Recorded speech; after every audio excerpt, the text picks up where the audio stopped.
गुरुर्ब्रह्मा गुरुर्विष्णु गुरुर्देवो महेश्वरः गुरु साक्षात् परं ब्रह्म तस्मै श्री गुरवे नमः।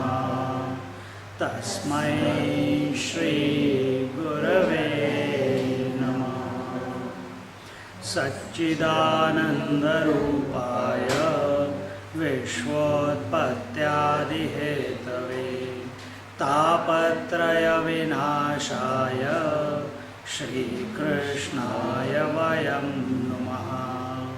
श्रीकृष्णाय वयं नुमः। ॐ योऽन्तः प्रविश्य मम वाचमिमां प्रसुप्ताम् सञ्जीवयत्यखिलशक्तिधरस्वधाम्नाम् अन्यांश्च हस्तचरणश्रवणत्वगादीन् प्राणान्नमो भगवते पुरुषाय तुभ्यं। प्राणान्नमो भगवते पुरुषाय तुभ्यम्। प्राणान्नमो भगवते पुरुषाय तुभ्यम्।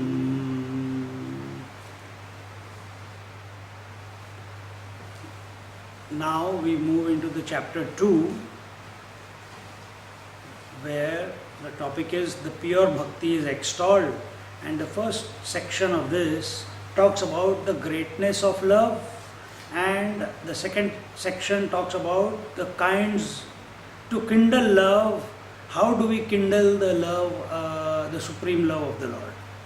So the first part is the greatness of love.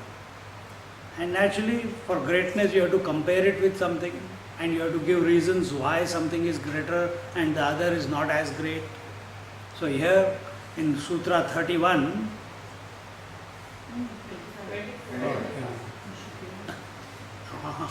good, Sutra 25, सातु कर्म ज्ञान योगेभ्यो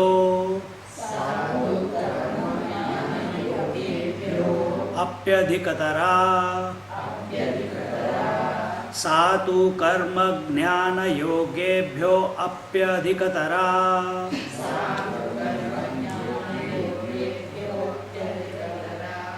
The supreme devotion, bhakti, is indeed as a technique even superior to the path of action, the path of knowledge, and the path of disciplined contemplation, yoga.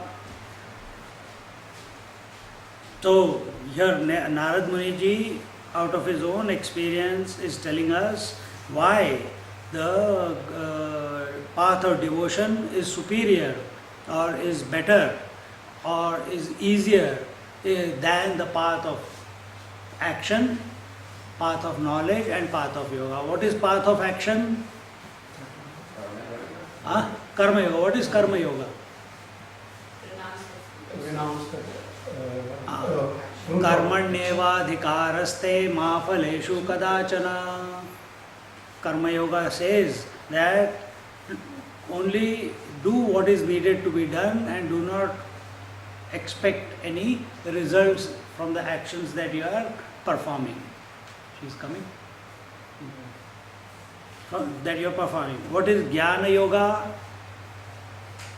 Path of knowledge is that through Shravanam, Mananam and Nididhyasanam, through listening of the scriptures, through reflection of the scriptures, and through contemplation of the scriptures, come to know the truth. And then what is the path of disciplined contemplation? What is yoga? Yoga is chitta vritti nirodha iti yogaha tada drashtuhu swarupe avasthanam. it is yoga. Or if you can't understand that, yama, niyama, asana, pranayam, pratyahar, dharana, dhyan, samadhi, all these are lead to yoga. Not this is yoga, but this leads to yoga. So we see in all these three paths, some preparation is necessary. In Karma Yoga, the alertness is necessary to not to expect the results. Then eventually, the Karma Yoga goes on to say that your attitude behind the action is more important than the action itself. And in that action, and in the knowledge, then again the abhyasa is necessary, and the minimum qualifications. What are the minimum qualifications? The viveka, discrimination between the truth and the untruth, vairagya, dispassion, shatka sampati, shama, dama, uparama, titiksha, shraddha, samadhan. That means controlling the mind, controlling the senses. The mind, uparama, is where you are totally withdrawn, the mind has withdrawn from the world. Then titiksha, forbearance, shraddha, do all these four with faith, then you come to gain samadhan, contentment in life. Then, therefore, so vivek, vairagya, having contentment in your life, and then the last one is intense desire to know the truth. So all these four are minimum requirements in order to come to know the truth, come to know the infinite. So also in yoga, we say we have to sublimate the thoughts, we have to suspend the thoughts. If you are not able to do that, then asana, pranayam, pratyahar, make the body sit down. You have to practice something or the other, isn't it? You have to do your pranayam, you have to control your mind, you have to harness the energies of the mind, you have to direct the mind. All these things have to be done.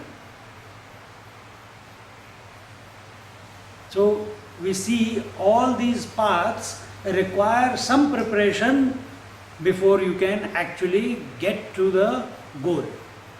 Now see the difference between devotion and this. What is devotion? Love for the Lord. What is Lord? Love incarnate. So love is the means, love is the goal. No preparation required. That's devotion. And therefore, devotion is better, greater than all other paths.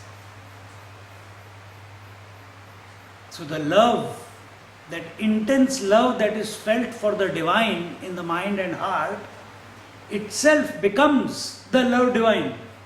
Itself becomes the Supreme Lord. Itself becomes the self from the knowledge of Vedanta.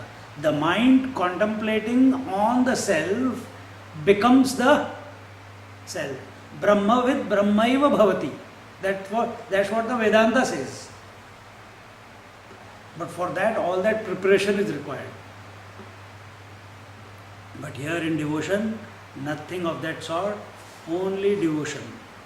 And in this way, it is seen that in Karma Yoga, Jnana Yoga and Ashtanga Yoga or Yoga, you may sometimes forget what your goal is. The Karma Yogi makes karma as the goal, not purification as the goal. The contemplator gets lost, the Jnana Yogi gets lost in the books. The Vedanta scriptures and the various techniques are the means, and the self is the goal. He forgets the self. He is lost in reading books after books after books after books. In yoga, to be in union with the divine is the goal, but he is lost in the asanas and pranayamas. So there is a possibility of fall. There is a possibility of making the means the goal and the goal the means. But in devotion, the means itself is the goal. The means the love and the goal the love. See that. And they say in Kali Yuga, devotion is the easiest way to attain the divinity. to be one with the divinity. And this is the and therefore Narad Muni is showing to us how devotion is greater than other paths. Also in the Sutra 26, Phalarupatvat, Phalarupatvat, because it is of the nature of the fruits of all yogas. What is the ultimate goal, the end that every seeker, whether he be a karma yogi, whether he be a jnana yogi, whether he be a yogi, what is the end that he is wanting to reach? Is the divine, isn't it? Is the divine. And that divine is of the nature of Sat, Chit, Anand, Love, Swarup, Prema Swarup, Ananda Swarup. And therefore, every path is already reaching, is wanting that. Whereas in devotion, we are starting with that love and concluding in that love. Love itself becomes its own destination. You are not starting with something and reaching something else. So the same love keeps growing as long as you are invoking the love within your heart. So it's a fulfillment in itself. What? The devotion, the love. And in this way, the love becomes the means, love is the end. The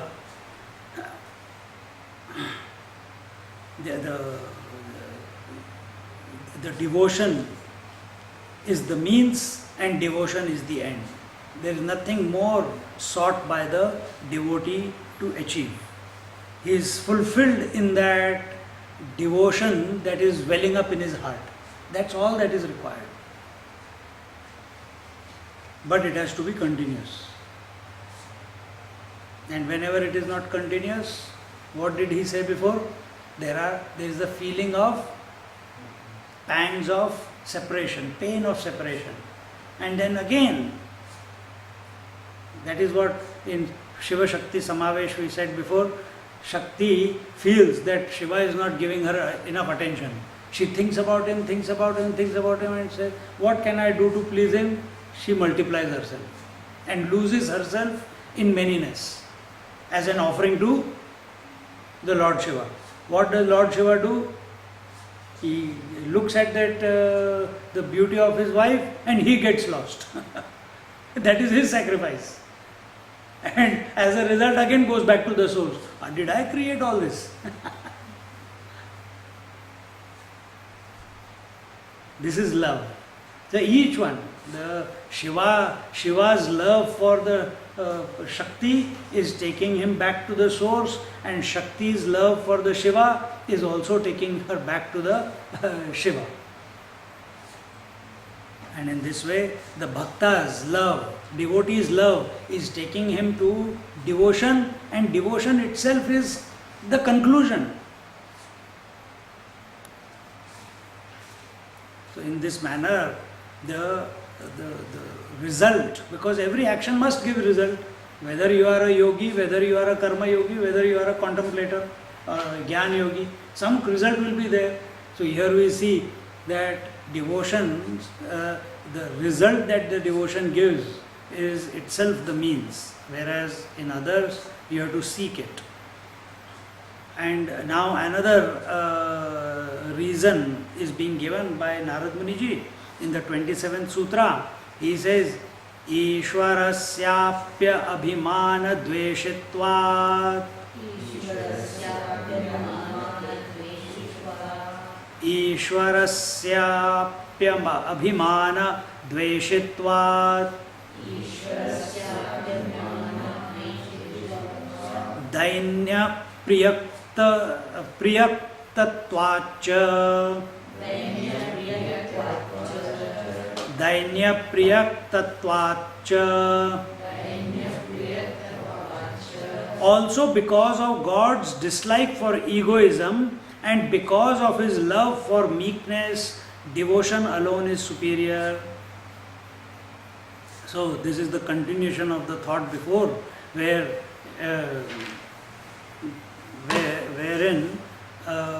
Narad Muniji is saying that whenever a person is seeking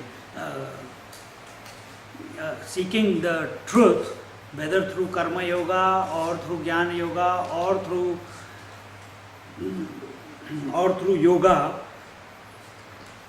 there can be a fall, and that fall is on account of the feeling that I am a great karma yogi, that I am a great jnani, I am a great knowledgeable person, I am a great yogi. The arrogance can come about, and that arrogance, that vanity of being a great yogi, of being a great jnani, that brings the seeker down to the rock bottom. Whereas in devotion it is seen there is no fall possible. How can you fall from love? Love only keeps growing and growing and growing and growing. So there is no fall possible in love. And here it is also told that Ishwarasyapya Bhimana Dveshitvat. The Lord, He is always favorable to those who are the meek, not to those who are arrogant, not to those who have big egos. And in devotion, there is only meekness. You cannot sing the glory of the Lord with arrogance. Those who sing the bhajans and songs with arrogance, their voice comes out differently. It doesn't come out in, it's very clinical.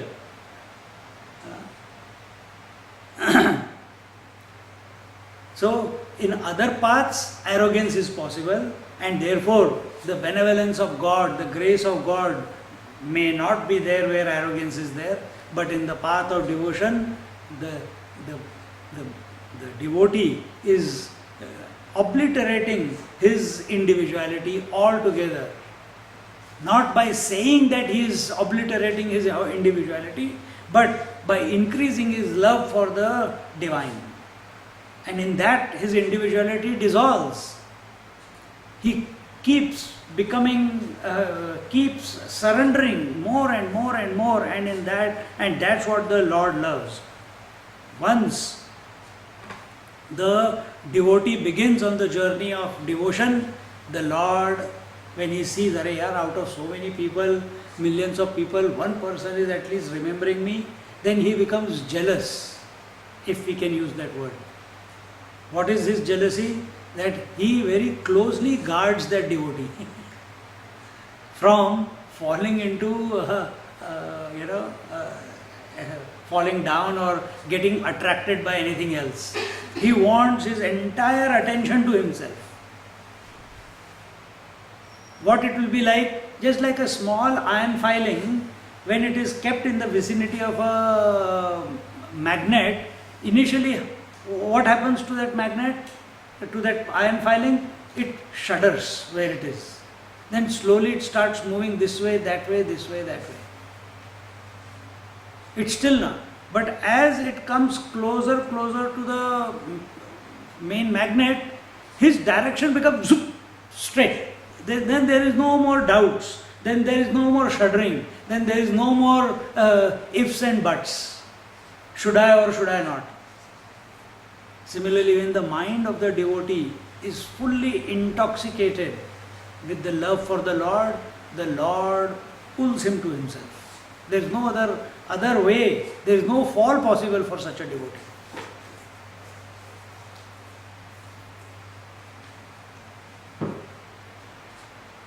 And in this way, the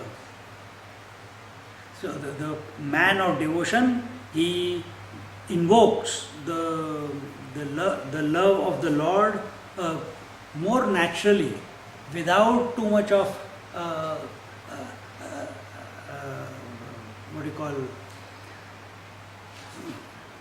without too much of huh? Without too much oscillation, without too much rough edges, which he has to smoothen out. Why? Love does everything. All he has to do is invoke that love, that's it. And as a result, very achirat, very quickly, it doesn't take too long for such devotees to come in the presence of the Lord. When we say come in the presence of the Lord, don't think about it only from one point of view, that the Lord is standing there and you came into His presence. Coming into the presence of the Lord is like you are coming in your own presence in front of a mirror. Huh? That is coming in presence of the Lord. The devotee, the lover, is coming in the presence of his beloved. There is nothing in between them. Not even one single thought, not even one single desire, not even one single vasana. Normally they say when you ask for any prayer to the Lord, you ask for Vina Dhenena Jivanam Anasayana Maranam. You ask for receiving, ask that only to the Lord, that you please keep me. Now this something is contrary to what they say, you must not you have to ask anything to the Lord. You ask that Vina Dhenena Jivanam Anasayana Maranam. And that's the word. What does it mean? No, means that is without being a measure of somebody or being feeling pitied upon. You live your life. And Anasayana Marna means just go like this. But in that statement, the attention is still on birth and death. Yes. That means the attention is still on body. Cycle, yes. The attention is still on the reincarnation cycle. And that reincarnation cycle is only possible when your attention is on the body. A devotee has gone beyond that. The focus is different. Pardon me? The focus is different. Yeah. But he is not even saying, please let me die like this or that way. He does not want anything from the Lord, not even death. If he says you die, he will die happily for the Lord. He is not asking anything in return. Such is the love of the devotee.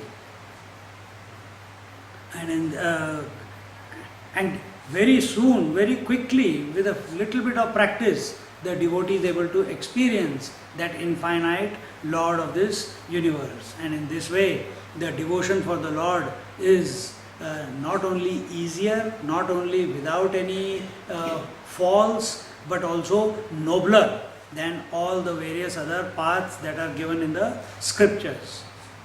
And as we said before, this love is not only the means but also the goal. And this love is fulfilling by itself. It does not need anything else for its fulfillment. In Gyan, the mind is thinking that after I attain the self, I will be fulfilled. Isn't it?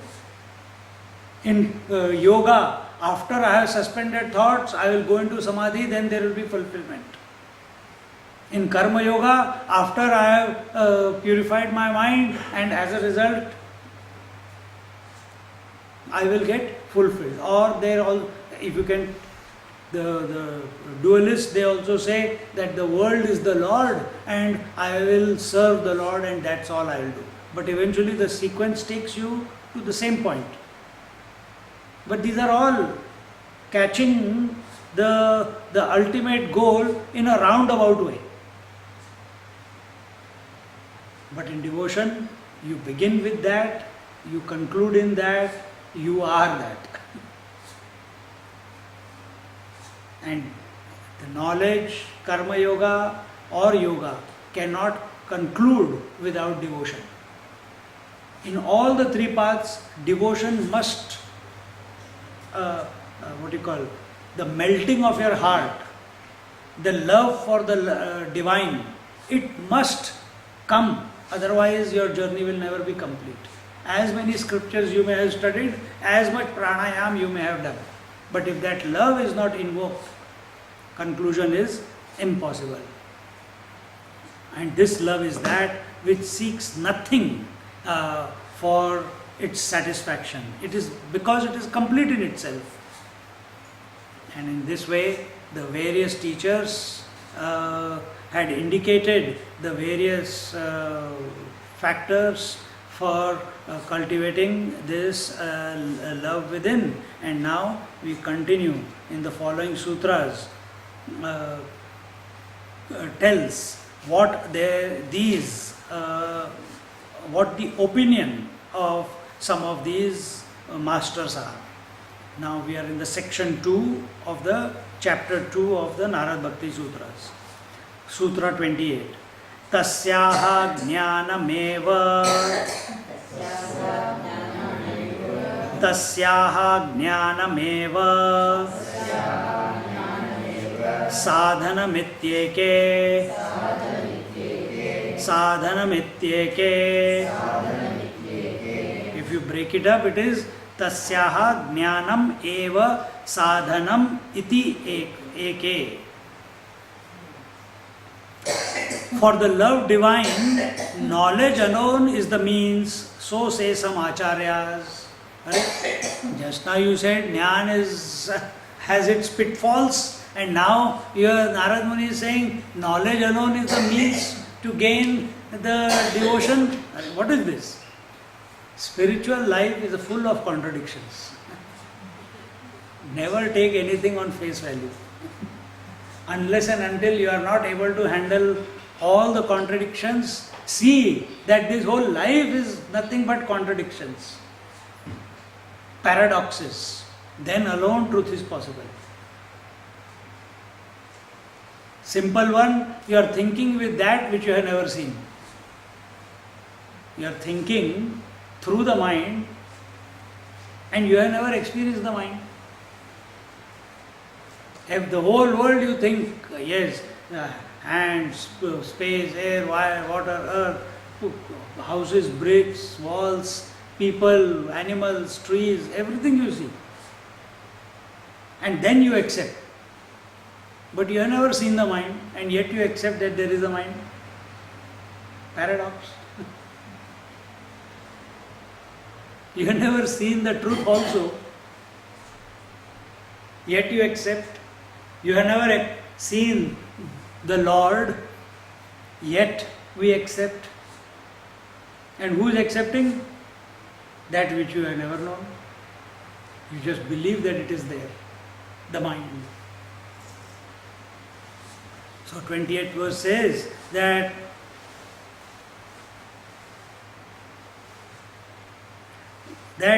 without this is, see how the topic is taken up.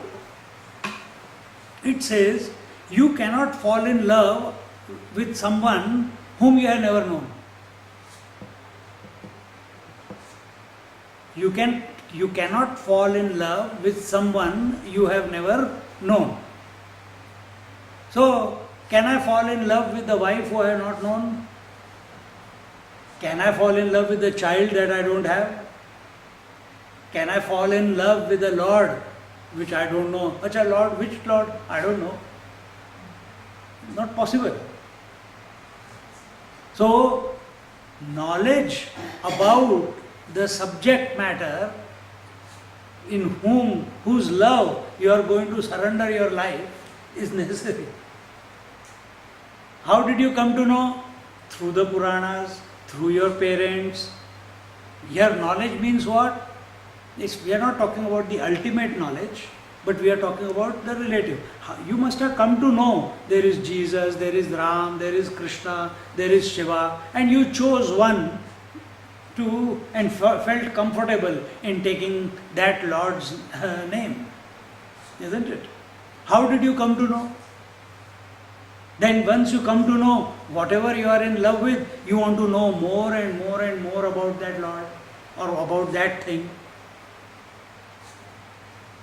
The mousse, chocolate mousse was very nice. Few people surrounded her and got the recipe. So they did not know mousse was so easy to make. Now they knew, but tasting was not enough. They had to get the recipe. Then they will try it out. That is their sadhana. And then that sadhana will conclude in making that mousse and then becoming one with it. See Same thing here also. You come to know there is something called Supreme Divine, there is something called Lord, something called God principle. Then you start exploring it, you find out how to get there. They say, don't follow other paths, follow the path of devotion. Because if you invoke the devotion, it itself will take you to the Lord. And you start doing that, eventually what happens? You become one with that destination, isn't it? Just like you became one with the moose, you become one with the divine love. So, the more you know something about, the more you start loving that particular thing. The more bad things I know about you, the more I'll hate you, isn't it? Not that I hate, but I'll stay away from you. The more I know something about you, that you are, initially what do I understand about the whole creation? That it is separate, it came out of a big bang, that my parents and these people all are come from their parents and they were born and one day they will die, that they have a body, that they have limbs, they have got physiological function. They are like me only, animals are also like me, plants are also like me, everything is living. In some the consciousness is more, in some consciousness is less. Then you come to expose yourself to more scriptures. As your mind expands, you start seeing, that my attention is only on the body, that is wrong thing. Their body is also dying, my body is also dying. Then their breath, what they breathe, I also breathe the same thing. So their body is made out of those 6 elements, my body is also made out of, there is commonness. They are also breathing, I am also breathing, we are common. They have a mind, I have a mind, another commonness. The more you find commonality between each other in the other, automatically your acceptance of the other becomes easier and easier and easier. When it comes to dawn upon you that others are equally or even more confused than you are, then compassion comes. Isn't it? That we are all in the same boat. So why should I fight with this person? Why should I argue with that person? Why should I compete with that person? Why should I compare with that person? It all starts dropping away provided you are thinking in this way. Majority of us don't. But certain times of our life we do think. But it does not stay with us. And because it does not stay, we fall back into comparison, competition, etc. But when our attention is on finding out more and more, not only about the people and the creation, when you start contemplating not also about the deep sleep state, the waking state and the dream state, what is the commonality in there? That all of them are coming and going. The whole creation is coming and going. All the people are coming and going. All the trees, animals, mountains, rivers, they are coming and going. Breath is coming and going. Thoughts are coming and going. I have a thought, I am different. Actually, everyone is experiencing the same thing. They are all a product of coming and going. But they think they are permanent.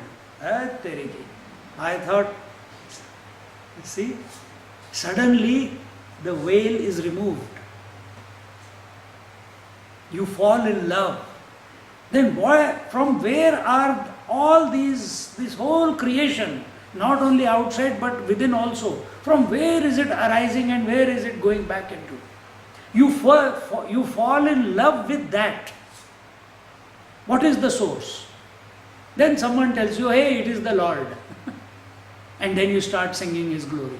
Then you want to know more about the Lord. Then the Puranas come into your life. Then knowledge comes into your life. Upanishads come into your life.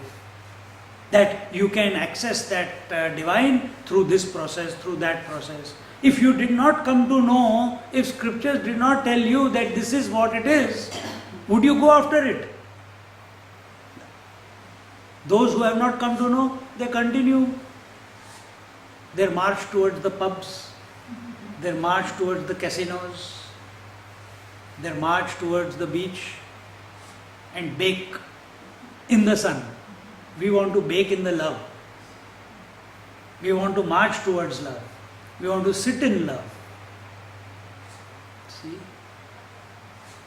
And how will you do that? Until unless in your mind the greatness for this path of devotion is not established. Then the moment you begin, then the saints and sages stories come to you, the great devotees biographies come into your life. Just like that, while making pots, he got realized. Nisargadatta Maharaj locked himself in a room and he got realized. Is it possible? Ammachi, she used to just take the name of the Lord and meditate and she got realized. Is it possible? Yes, if they have done it and they are living in our life and their biographies have been recorded, yes, it is possible. They are the proofs. Mirabai, Kabir Das, and suddenly something shifts inside us that I also want to know. If the entire world outside and inside is continuously changing and that continuous cannot give me the answers to this life, cannot deliver me to that destination, then I must think about that destination. It is an automatic response from inside. Once you have worked it all out, once you have got this knowledge, and once you are hooked onto that destination, whether you call it self, whether you call it spirit, whether you call it the Lord, it's one and the same thing. Then how do I inculcate it within my heart? How do I increase my devotion to the heart, in the heart? So as your information about that reality is increasing, how it is not just inside you. When it is just inside you, little bit devotion. When as your mind is getting purified, you see that its scope and pervasiveness is not only inside you, it is everywhere. It is right now also. But is our experience of that? No. Our experience is only I am alive. Yes, others may be alive. But I am not able to see reality or that Lord in that cushion, in that dog's bite, or that lion running after me. Can I see that it is divine? Let me stop. I will not.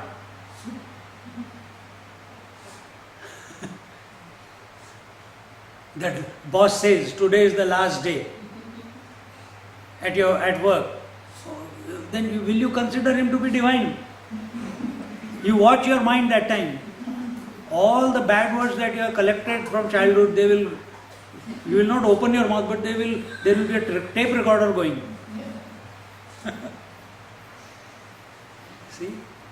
Why?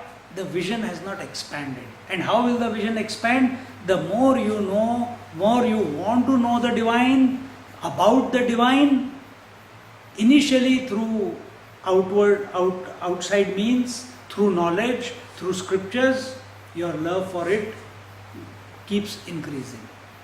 Until a point comes where you don't want anything but the Lord and Lord alone. Then there is no books, then there is no bhajan kirtan, there is only the Lord's name. The remembrance of the Lord itself is its fulfillment. And therefore here it is told that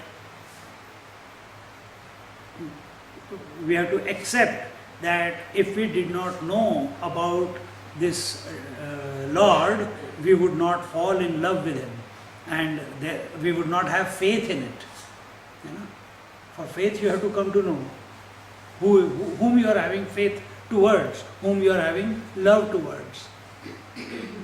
And knowingly or unknowingly, we all know that this Lord in the temple is actually the self within the heart. But the clarity is not there.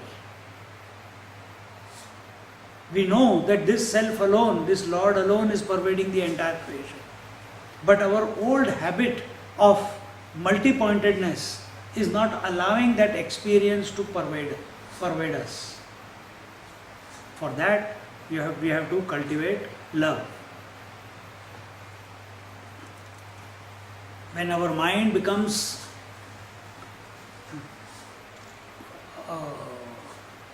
focused on an ideal, that ideal can take us to the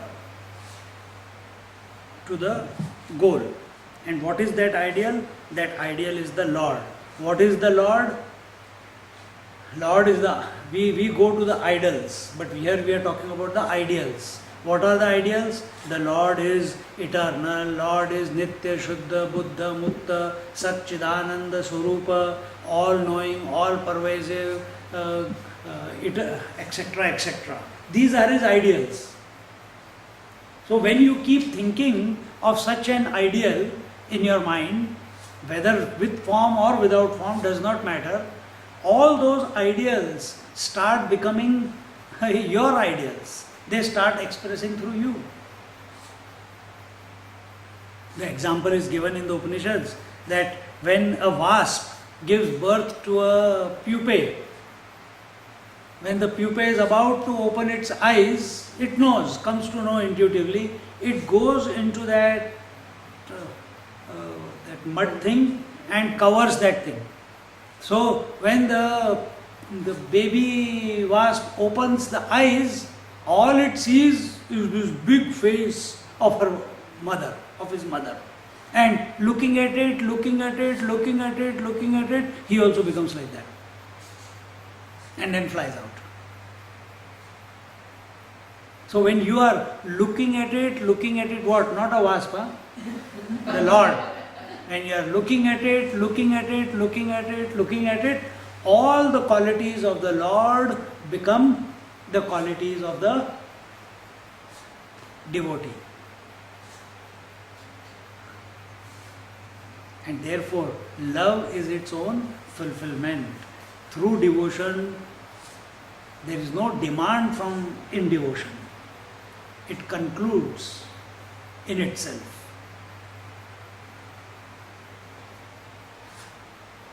So, this with very little effort, the devotee is able to make his mind single-pointed on his ideal, on the Lord, and as a result, he comes to recognize that Lord as himself, as not himself as the body, breath, mind, but himself as the essence. That is the conclusion. In this way, the acharyas are quoted here wherein we see that Dhruva came to know of the Lord. How did he come to know? Okay, I want to go to Narayana. How did he come to know that he has to go to Narayana? His mother, stepmother told him, his mother told him, that Narad Muni told him what to do in order to get there. How did Shabri come to know that she has to do so many years of tapasya for Ram? Her teacher told him. Because she was just a sweeper woman in the ashram. When that teacher, Matang Muni, when he passed away, went away, he said, what will I do? He said, you take the name of Ram and keep holding on to the name. That Lord in Treta Yuga will come, and when he comes, you will gain liberation. Knowledge, isn't it? Would she have done that devoted service to the Lord, watered the path every day, collected the berries every day, remembered Ram every day, if her teacher had not told her that Ram is going to come? She didn't even know who Ram is. All she had is the name. But that name revealed to her the Ram himself, isn't it?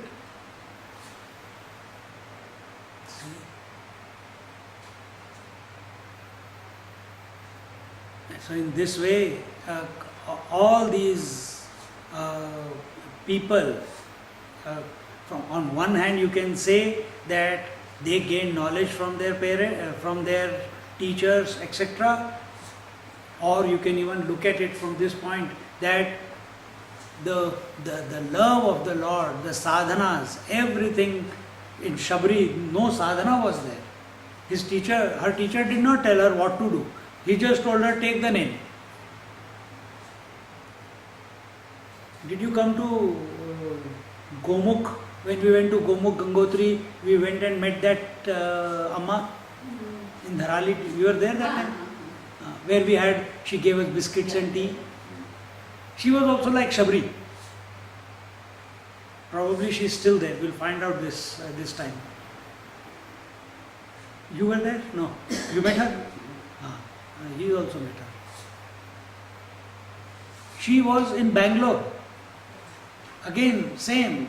She was a sweeper woman. She was Shudra. And that ashram where she was working, the teacher was passing away. And all the other students, Ved Patashala, all other students or sannyasis, all Brahmins, like, don't touch, I will have to take bath again. That type of attitude. She said, Swamiji, if you go away, what will happen to me? Who will take care of me? You are my father, you are my mother, you are my everything. Please tell me what to do.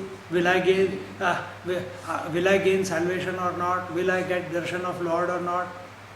On the deathbed, that master told her, looked at her, he said, Om Namo Narayana. You chant this mantra. And don't live in this ashram. Go away from here. Otherwise you will be troubled. And she took that mantra, she went away, and she kept, the day she started walking, she didn't stop. She kept walking for 6-7 years. She was only walking. Where did she go? She ended up in Gangotri. There also she didn't stop. She kept walking. Went to Gomukh. There also she didn't stop. Went to Tapovan. Even further, Govindavan. There she went and stayed in a cave for 9 years, chanting Om Namo Bhagavate, Om Namo Narayanaya. See? Today she is considered as a goddess in about 400-500 villages in that area. Absolutely like a loving mother. You have to come across these people, otherwise, until unless on a journey you don't meet some masters, meet some devotees, the journey is not complete.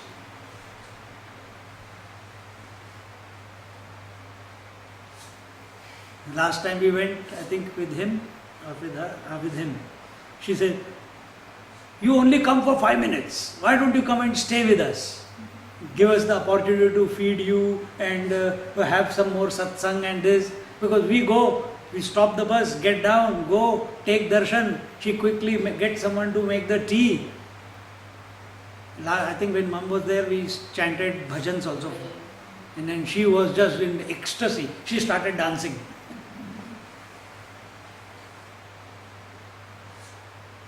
No knowledge there. No knowledge. So there are people that who don't need knowledge, but there are very few. Everyone else, like us, we want to work everything out. That I am on the right path or not. I want to cover all angles before I plunge into anything, isn't it? But these type of devotees are a cut above all of us. And in this way, how many verses are there? 29, 1, 2,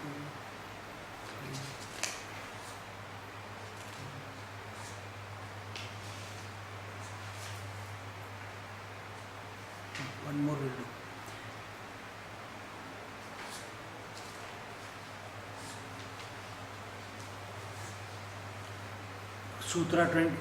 Sutra 29 says, Anyonyashrayattvamityanye Anyonyashrayattvamityanye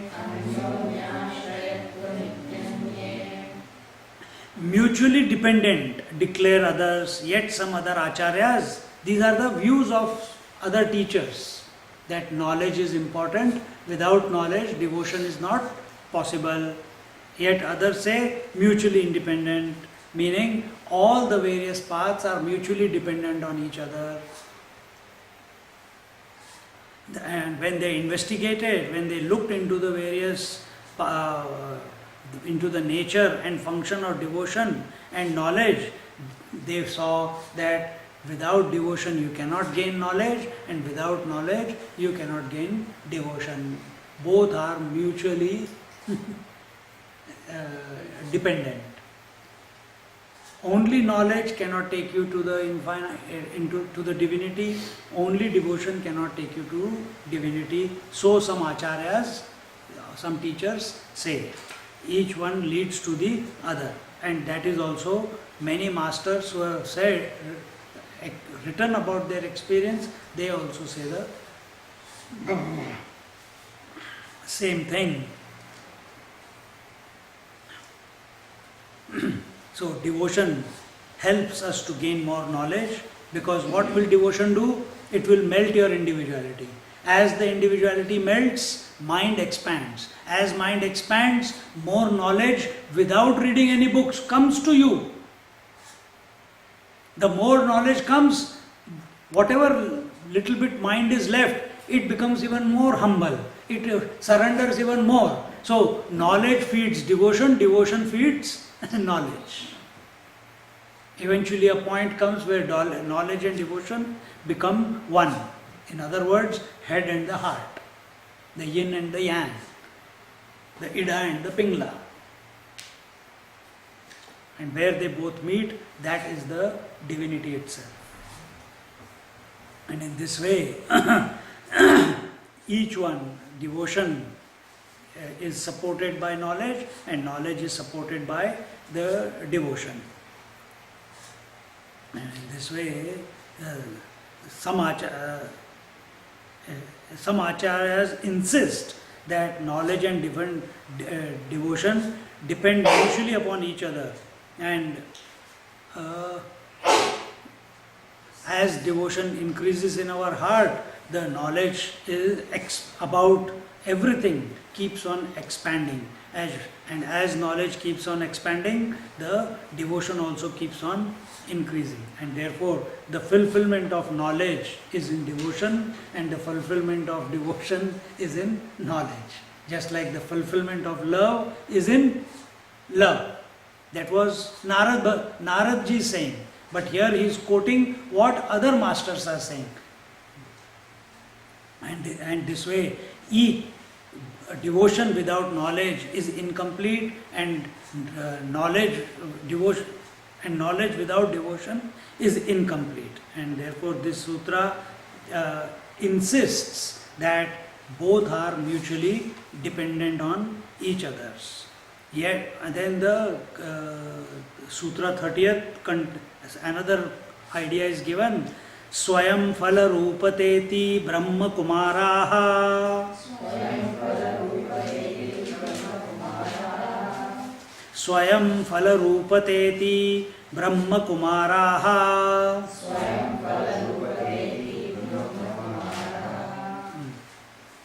We'll see that in our next class. It says, bhakti is its own fruit. Thus says son of Brahma, the creator. Om Purnamada Purnamidam Purnat Purnamudachyate Purnasya Purnamadaya Purnameva Vashishyate. Om Shanti Shanti Shanti. Hari Om.